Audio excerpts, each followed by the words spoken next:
Welcome to our quick 5-minute explanation on how a wind turbine works.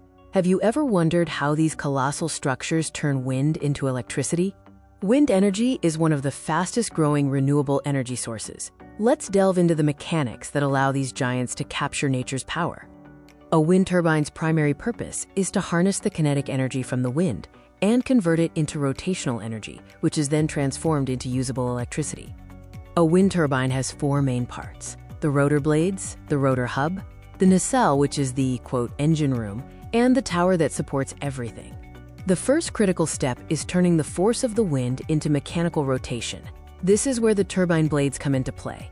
The blades are designed using an aerodynamic shape called an airfoil, similar to an airplane wing. When wind passes over the blade, it creates a difference in air pressure, resulting in, quote, lift, which pulls the blade and causes the rotor to spin. The blades are securely attached to the rotor hub, and this entire assembly connects to the main drivetrain inside the nacelle. The nacelle sits atop the tower and houses the most crucial components for power generation: the gearbox and the generator.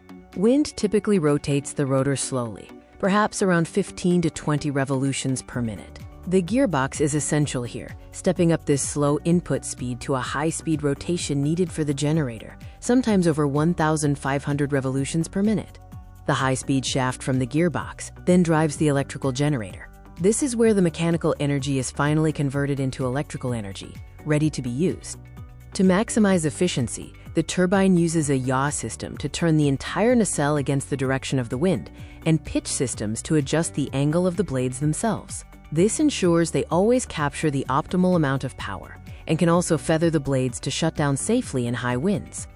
Once electricity is generated, it needs to be reliably delivered from the top of the tower down to the electricity grid. The tower's height is crucial, as wind speeds increase significantly with elevation. The strong foundation anchors the massive structure, ensuring stability against powerful winds and the sheer weight of the components. The generated electricity travels down the tower to a transformer, usually located near the base, which steps up the voltage for efficient transmission through underground cables to the main electrical grid substation. Wind turbines come in various designs and scales depending on their application, from powering a single home to massive utility-scale projects. The most common are horizontal axis wind turbines, or HAWTs, with their familiar propeller look.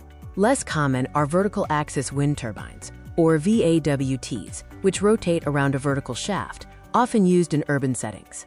Modern utility-grade turbines are enormous. Their hub heights can reach over 100 meters, and their blades can sweep an area larger than a football field, generating megawatts of power. So that's the mechanism behind wind energy. From the aerodynamic blades to the complex machinery in the nacelle, every part plays a vital role. In short, wind spins the blades, which rotate the rotor. The gearbox increases the speed, and the generator converts that high-speed rotation into electricity, which is then fed into the power grid. Wind power is critical for diversifying our energy sources and combating climate change. These turbines are true marvels of engineering, powering a sustainable future one spin at a time. Thank you for watching.